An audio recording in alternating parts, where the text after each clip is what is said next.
अमित शाह की रणनीति से गुजरात बीजेपी में बगावत। दूसरे दल से आए नेताओं को बांटे गए टिकट। इस बार गुजरात बीजेपी में दिख रही है बड़ी बगावत। कई नेता निर्दलीय चुनाव लड़ने की तैयारी में।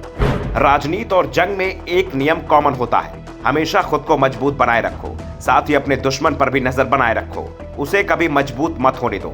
गुजरात बीजेपी इसी रणनीति पर चल रही थी, लेकिन 27 साल से लगातार चुनाव जीतने के बाद अब पार्टी में सुस्ती सी आ गई है। खुद को मजबूत बताने की जगह ध्यान सिर्फ विरोधियों को कमजोर करने में लगा हुआ है। कांग्रेस से कई नेताओं को तोड़कर बीजेपी में मिलाया गया, लेकिन इस कोशिश में बीजेपी का ही बंटाढार होता दिख रहा है, क्योंकि कांग्रेस से आए नेताओं को सिर्फ बीजेपी में ही शामिल नहीं किया गया, बल्कि विधानसभा चुनाव में उन्हें टिकट भी दे दिया गया है। करीब 2 दर्जन कांग्रेस नेताओं को बीजेपी ने गुजरात में उम्मीदवार बनाया है। चुनाव से पहले पार्टी में शामिल दूसरे नेताओं को देखें तो ये संख्या 3 दर्जन के करीब हो जाती है। ये टिकट बीजेपी के पुराने नेताओं की जगह दिए गए हैं। टिकट की आस लगाए कई नेता वर्षों से अपने अपने क्षेत्र में पार्टी का प्रचार प्रसार कर रहे हैं, लेकिन चंद दिन पहले बीजेपी में आए लोग टिकट लेकर उड़ रहे हैं, जिस कारण से बीजेपी में इस बार बड़ी बगावत दिखाई दे रही है।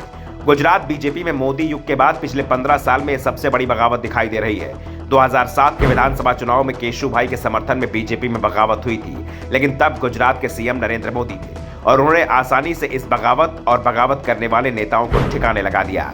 बगावत करने वाले अधिकांश नेताओं को राजनीतिक कैरियर ही समाप्त कर दिया गया। इसके 15 साल बाद तक गुजरात बीजेपी में मोदी के किसी भी फैसले का पार्टी के अंदर विरोध करने का साहस कोई भी नहीं जुटा पाया, लेकिन अब 15 साल बाद एक बार फिर बीजेपी में बगावत दिखाई दे रही है। बीजेपी नेताओं के दावों की माने तो बगावत के चलते 40 सीटों पर प्रभाव पड़ रहा है।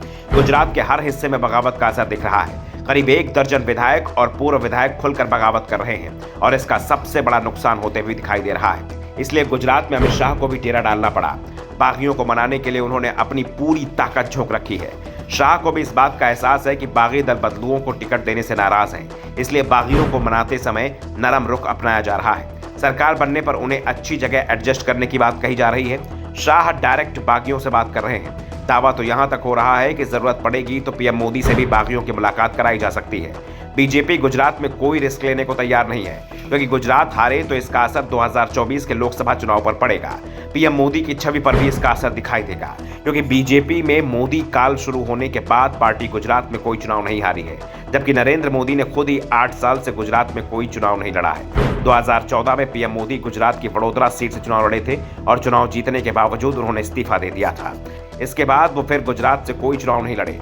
2014 में पीएम मोदी वडोदरा के साथ ही यूपी की वाराणसी सीट से भी चुनाव जीते थे। उन्होंने वाराणसी की सीट को अपने पास रखा था और वडोदरा से इस्तीफा दे दिया था। 2019 में भी वो वाराणसी से ही चुनाव लड़े।